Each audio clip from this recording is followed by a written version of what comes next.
First in the tank is a modern version of a traditional service business.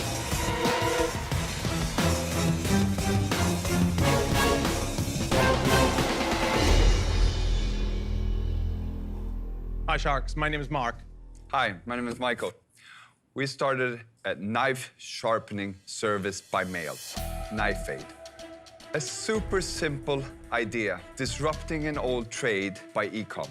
For the right shark, we're offering the opportunity to invest $400,000 for 15% of our company. Ooh, that's a lot of knives. A knife is something most Americans touch every day, yet knife sharpening, a beautiful ancient craft, has almost been lost and has not been digitalized. Pretty much everyone has dull knives at home. People love using a sharp knife, but very few people know how, where, we even have the time to get those knives sharpened. And that's the very reason we started Knife Aid. So this is how simple it works. Order online, receive our secure postage-paid envelope that guarantees safe shipping. Take your dull knives into the envelope, back in the mailbox, and off it goes. And our expert knife smith will work their magic. They will recreate that razor-sharp edge, and your knives will come back to you sharper than the day you bought them, all within about a week. So, Sharks, who wants a slice of our business?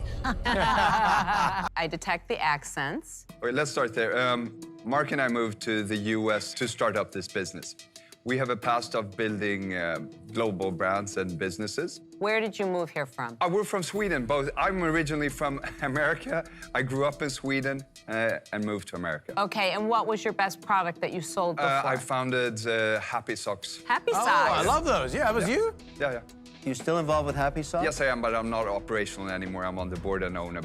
But how did you come up with the knife idea itself? We saw something back in our country that was similar, but more towards the commercial side. And we're thinking about why isn't this done for a consumer and simplify it? Get an envelope, get the knives in, fixed price, just quick turnaround. And how much do you charge? So go walk us through. We would sharpen an average at $10 a knife for everything included. Minimum package 4 knives. Does it matter the size? Like there's serrated, there's the bread knife, you know. But that's what we simplified. The traditional knife sharpers in a farmer's market, they'll go by inch and they charge different. We made it very simple. It's per blade. Doesn't matter the size. It doesn't matter the size. Knife to large knife. Exactly, and even scissors. So kitchen scissors goes in the hunting knives, You do fishing scissors knives. too? Guys, I'm a little confused. Something's bugging me.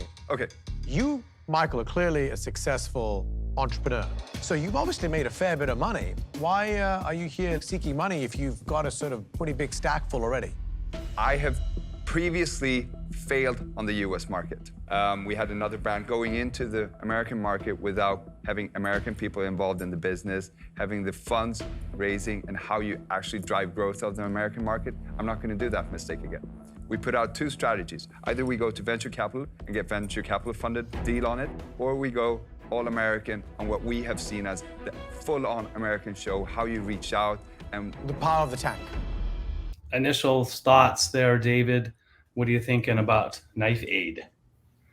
Interestingly, I just had a few knives sharpened down at a hardware store, and they were talking about the process not being digitalized. I mean, you just sort of that little thing, and so that's not true because they just slapped it into a machine, sharp side up, you know, lasers following it, and it spent several minutes just kind of polishing that thing. Came back super sharp.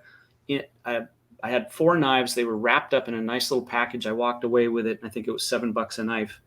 And it was super easy. The problem, though, is that they're going to be pulling that machine out of this local hardware store because they're making no money on it. So the part that where it kind of falls down is that the average American wants a sharp knife.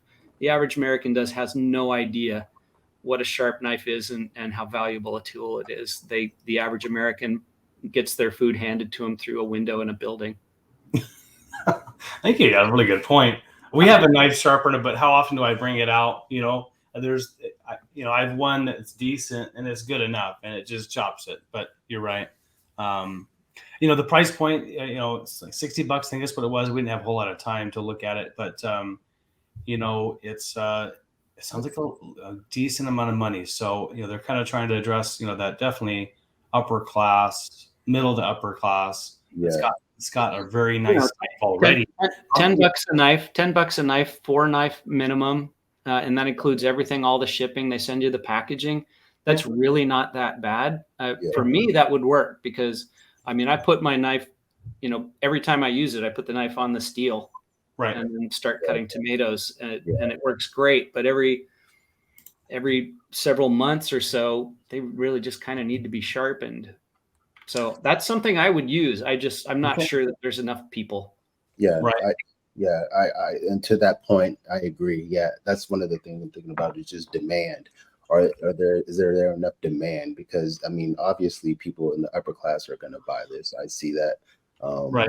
Value proposition for them, but people middle class or lower, I mean, they'd rather sharpen the knives themselves or not even sharpen them at all. You know, or like they said, just not even cut any fruit or food and just go to the fast food restaurant and just have them give you the food themselves.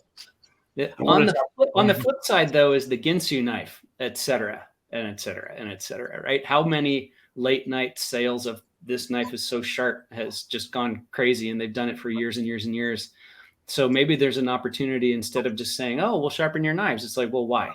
It's like, because you don't want to throw it away and buy a new one. You don't do that anymore, do you? You sharpen your knives, right? So you can kind of make it an environmental play.